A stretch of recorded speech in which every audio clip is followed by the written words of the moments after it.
Hello, welcome back.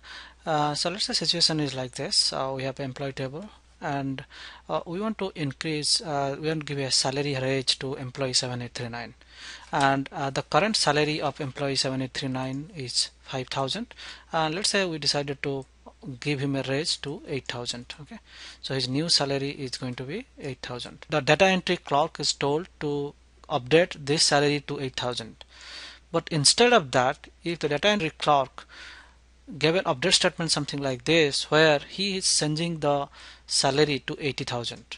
Okay, so then how we can keep track of who is the data entry operator who has updated this wrong value and exactly when he has changed this thing. And the reason we need to know this information, because let's say this employee table is used to calculate the monthly salary for employee King. If we are going to give him a wrong data, which is 80,000, then basically we are paying him more than whatever his salary is. Okay, so in that case we need to know, and then somehow down the line we might realize at which month or which date we make this mistake. Okay, so if we keep track of this information, that what was the wrong value and when that wrong value has been entered, then we can backtrack all those things and we can again give him the fair value, fair salary, whatever he's supposed to get. Okay, so how do you basically, in this case, whenever some update is happening, then we should keep track of in another table about the old value, new value, when this thing got changed and who made this change, so that we can figure it out who is the culprit here, who is basically making this wrong information into this place. Okay, this is basically called auditing. Okay, so the question is, how do you make this automatically auditing? That means if some part, okay, I'm not saying if I update this thing nothing is going to happen, but only when I'm updating this column, the salary column, then I need to make a trigger so that the trigger is going to fire, and then it is going to insert into some log table or some audit table these values, whatever I need to know. Okay, so to answer that, for here is a solution. The solution is very simple. We create a trigger called m_audit, and then we also create a audit_ table. In audit_ table we are going to have this 5 columns. First one is employee number, old salary, and what is the salary before, and new salary, what is the new salary, and then the user is who is the user who is making that update.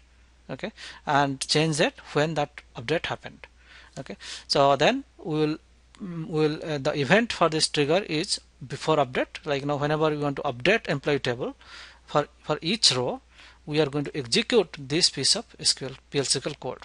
Okay, and then here we are saying that if updating sal, that means if you want to do an update set ename is equal to something, then no action is going to happen, because I am having a condition here that if and only if I am updating the salary column, then I need to do a insert into what? Insert into this audit table. And what are the values? The values are old_employee number. So old_employee number means whenever we are updating 7839, so this 7839 is the old value of employee number. Okay, and then we are saying that old_sal.